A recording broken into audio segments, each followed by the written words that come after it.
Good morning guys. আজকে আমি চলে এসেছি আমার বাপের বাড়ি, কারণ আজকে জন্মাষ্টমী।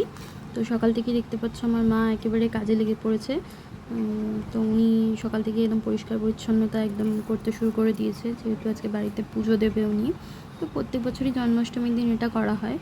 আর এই যে আমি আর আমার রাজকন্যা, এই যে আমার ভাই এখন ঘুমোচ্ছে। তো এত সকালেও ঘুম থেকে ওঠে না, ও তো আমাদের মতো সুস্থ স্বাভাবিক নয়, তো একটু অনেক বেলা অবধি ঘুমোয়। আর এই যে আমার মা পরিষ্কার করতে করতে একদম উঠোনে চলে এসেছে, মনে হচ্ছে পুরো উঠোনটাই পরিষ্কার করে ফেলবে, কিন্তু আলটিমেটলি কোনো লাভ নেই, আবার বর্ষা হবে, আবার যেরকম নোংরা হওয়া সেটা হবেই, সেটা বলে ওনাকে বোঝানো যায় না। আর বাবা এই নিয়ে চলে এসছে খাবার জল। অ্যাকচুয়ালি আমাদের এই বর্ষার টাইমে খাবার জলটা বাইরে থেকে আনা হয়, বাড়ি থেকে নেওয়া হয় না। আর এই যে আমার মেয়ে সকাল থেকে ঘ্যান ঘ্যান করেই যাচ্ছে, কারণ ওর খিদে পেয়েছে, ও তো সেটা মুখে বলতে পারছে না, ওর অ্যাক্টিভিটি দিয়ে প্রকাশ করছে যে ওর খিদে পেয়েছে। যেহেতু সকালবেলা ঘুম থেকে উঠে শুধুমাত্র ওকে আমি ফর্মুলা মিল্ক একটু খাইয়েছিলাম, তো ওর আবার খিদে পেয়ে গেছিলো, যেহেতু মোটামুটি ঘন্টাখানেক 1.5 ঘন্টার কাছাকাছি পেরিয়ে গেছিলো সময়। আর ও সকালবেলা ঘুম থেকে উঠে অনেকটা বেশি খাবার একসঙ্গে খেতে পারে না, তো সেই কারণের জন্য ওর আবার ওই 1 ঘন্টা 1.5 ঘন্টার মধ্যেই খিদে পেয়ে যায়। তো আমি চলে এসেছিলাম তার সঙ্গে আমাদের জন্য কিছু রান্নাবাড়ি করতে, কারণ মা একটু বাদেই রান্নাঘরে আসবে, রান্নাঘর পরিষ্কার করবে, তারপরে পুজোর ঠাকুরের রান্নাবান্না করতে আসবে। তো বাবাও কাজে বেরোবে, বাবারও খেয়ে বেরোতে হবে। তো সেই কারণের জন্যই আমি সকালবেলা রান্নাঘরে চলে এসেছিলাম আমাদের জন্য খাবার দাবার রান্না করতে, কারণ বেশি সময় হাতে নেই। একটু বাদে মা চলে আসবে রান্নাঘরে ঠাকুরের রান্নাবান্না করার জন্য। যাই হোক, তো আমি শুধু আমাদের রান্নাবান্না নয়, মেয়ের খাবারও রান্না করতে এসেছিলাম একসঙ্গে আমাদের জন্য। আমরা সকালে ঘুম থেকে উঠেছিলাম, সবাই যেহেতু আজকে কাজকর্ম নিয়ে খুব ব্যস্ত, সেই কারণের জন্য আমাদের সকাল থেকে একটু চা খাওয়া হয়নি। তো সেই কারণের জন্য আমি সকালবেলা চলে এসেছিলাম একটু চাও করতে, যে আমরা একটুখানি চা খেয়ে নেব, একই সাথে মেয়েরও খাবারটা বানিয়ে নেব। তো খাবার বানানোর সময় দিদাও একটু একটু মাঝে মধ্যে আসছিলো আমাকে একটুখানি হেল্প করার জন্য, দিদাও আমাকে একটু সাহায্য করে দিচ্ছিল। দিদা অনেক ভোরে ওঠে, দিদা ওঠে সেই ভোরবেলা 4টের সময়, সকাল থেকে উনি মোটামুটি কাজকর্ম করে। তারপরে মা উঠেও কাজকর্ম করছিল। আমি আমাদের জন্য চা, মেয়ের জন্য খাবার সব কিছু করে নিয়ে এলাম। এই যে আমার মেয়ে চা খাওয়ার সময় তার এত ব্যস্ততা, সে আমাকে একটু চা খেতে দেবে না শান্তিতে, সে কোলে উঠবে, তার বসে থাকতে ভালো লাগছে না, কোলে উঠে এসছে। এরপরে ও আমার সঙ্গে একটু একটু চা বিস্কুট খাবে, ও আমার সমানে আমার কাছে চাইছিল। তো তারপরে ওকে একটু একটু বিস্কিট দিলাম, কারণ ওকে তো আমি চা বিস্কিট দিই না, তো তাও দিচ্ছিলাম, যেহেতু ঘ্যান ঘ্যান করছিলো, খিদে পেয়ে গেছিলো। এইবার শুরু হচ্ছে মূল অশান্তির পর্ব, যেটা হচ্ছে ওকে খাওয়ানো। ও একদমই শান্তভাবে বসে কোনো দিন কোনো সময়ের জন্য শান্তভাবে খায় না। ও সব সময় অশান্তি করে, সব সময় ওর সঙ্গে একটা যুদ্ধ করেই ওকে খাওয়াতে হবে, তবে ওর খাওয়া হবে, আদারওয়াইজ ও খাবে না। ওকে না খাইয়ে রাখলে সারাদিন ও ঘ্যান ঘ্যান করে যাবে, কিন্তু ওর খাওয়ার টাইমে খুব কষ্ট, ও খেতে একদম চায় না। ওকে জোর করে করে খাওয়ানো হয়।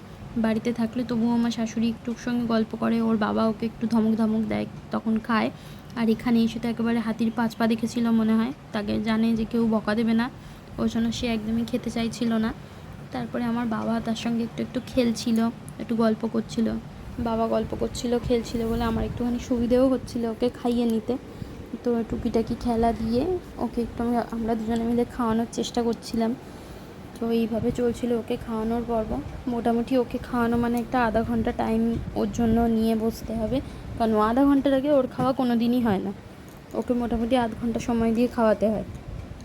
আর এই যে জল খাওয়ানোটাও ওর কাছে একটা খুব মানে বড় বিরাট একটা ব্যাপার, কারণ ও জল এমনি প্লেন জল খেতেও পছন্দ করে না।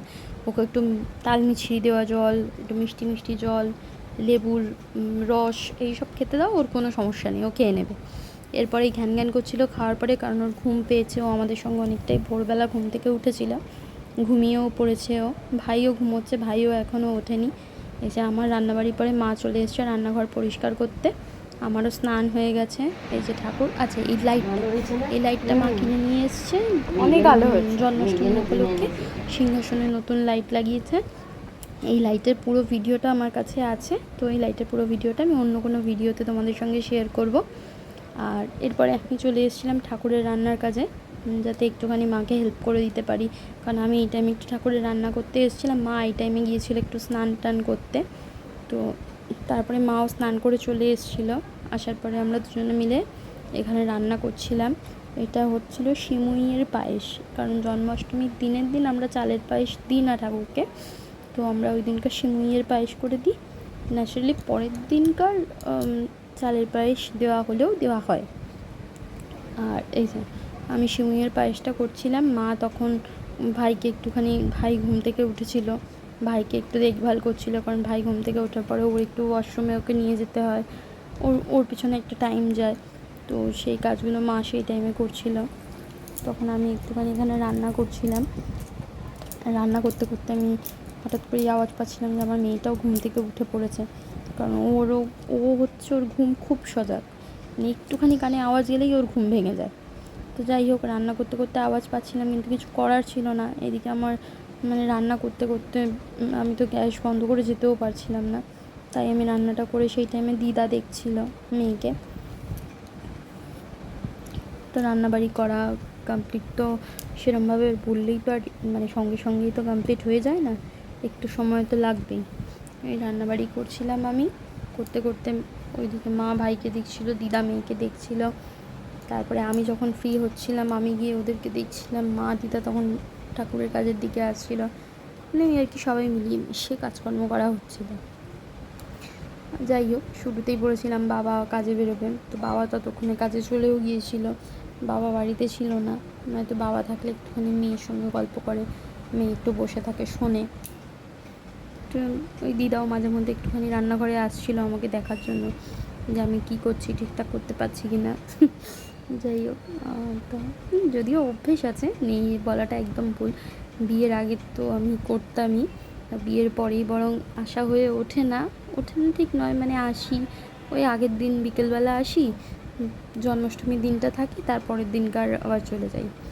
এইখানে আমি বসে ময়দা মাখছিলাম লুচি করব বলে, তারপর আমি লুচি ভাজতেও চলে গিয়েছিলাম, কারণ ততক্ষণে ভাই ঘুম থেকে উঠেছে, ওকে খাওয়ানো স্নান করানোর একটা ব্যাপার থাকে, বেলা হয়ে যায়, ওই জন্য মা ওই কাজগুলো করছিল, আমি তখন এদিকে লুচিটাও ভেজে নিচ্ছিলাম, কারণ বেকার বসে থাকলে সময় নষ্ট হবে। তো যাই হোক, দেখো আমি কেরকম ফুলকো ফুলকো লুচি ভাজতে পারি, দেখে আমার নিজেরও বেশ ভালো লাগছিলো। তারপরে মা চলে এসেছিলো সুজি করতে, মা যেহেতু ততক্ষণে কাজ কমপ্লিট হয়ে গেছিলো, ওই জন্য মা চলে এসেছিলো রান্না করতে, আমি একা একা আর কত রান্নাই বা করবো। মা চলে এসেছিলো, মা, হ্যাঁ এই যে আমাদের রান্না কমপ্লিট, ঠাকুরকেও দেওয়া হয়ে গেছে, এই যে আমার গোপাল।